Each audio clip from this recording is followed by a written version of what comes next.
जी, तो दोस्तों आज का iFactioner के लर्निंग वीडियो ट्यूटोरियल में हम इंग्लिश के वर्ड कॉम्प्लिकेटेड के मीनिंग को समझेंगे।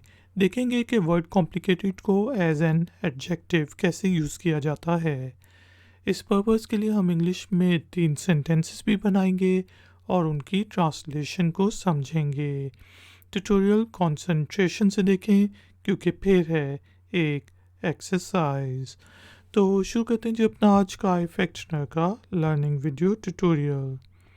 दोस्तों, वर्ड कॉम्प्लिकेटेड का मीनिंग होता है उलझा हुआ, पेचीदा या फिर जटिल। चलें वर्ड कॉम्प्लिकेटेड को यूज़ करते हुए इंग्लिश में कुछ सेंटेंसेस बनाते हैं। यहाँ पे हमारे पास पहला सेंटेंस है algebra is a complicated subject. कि अलजब्रा एक उलझा हुआ सब्जेक्ट है। मैथमेटिक्स में जो अलजब्रा हम यूज़ करते हैं, तो यहाँ पे हमने कहा कि अलजब्रा एक पेचीदा सब्जेक्ट है, मज़मून है। अलजब्रा इज़ अ कॉम्प्लिकेटेड सब्जेक्ट। इसी तरह एक और सेंटेंस बनाते हैं कि जिससे मैं कह सकता हूँ कि I can solve your complicated problem. कि मैं आपकी ये जो उलझी हुई प्रॉब्लम है, मसला है, इसको हल कर सकता हूँ। I can solve your complicated problem.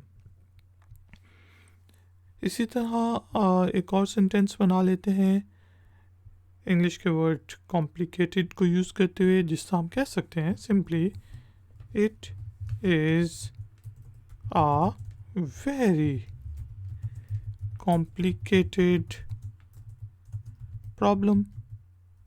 कि भाई ये मसला तो बहुत ही ज़्यादा उलझा हुआ है, ये मसला तो बहुत ज़्यादा पेचीदा है। It is a very complicated problem. तो दोस्तों, अब आपको वर्ड कॉम्प्लिकेटेड का मीनिंग समझ आ गया होगा। टाइम हुआ है एक्सरसाइज का। तो एक्सरसाइज के लिए आपने इंग्लिश के वर्ड कॉम्प्लिकेटेड को यूज़ करते हुए इंग्लिश में एक छोटा सा सेंटेंस बनाना है, उसे कमेंट्स बॉक्स में पोस्ट कर देना है। अगर उस सेंटेंस में कोई गलती हुई तो हम में से कोई पॉइंट आउट कर देगा।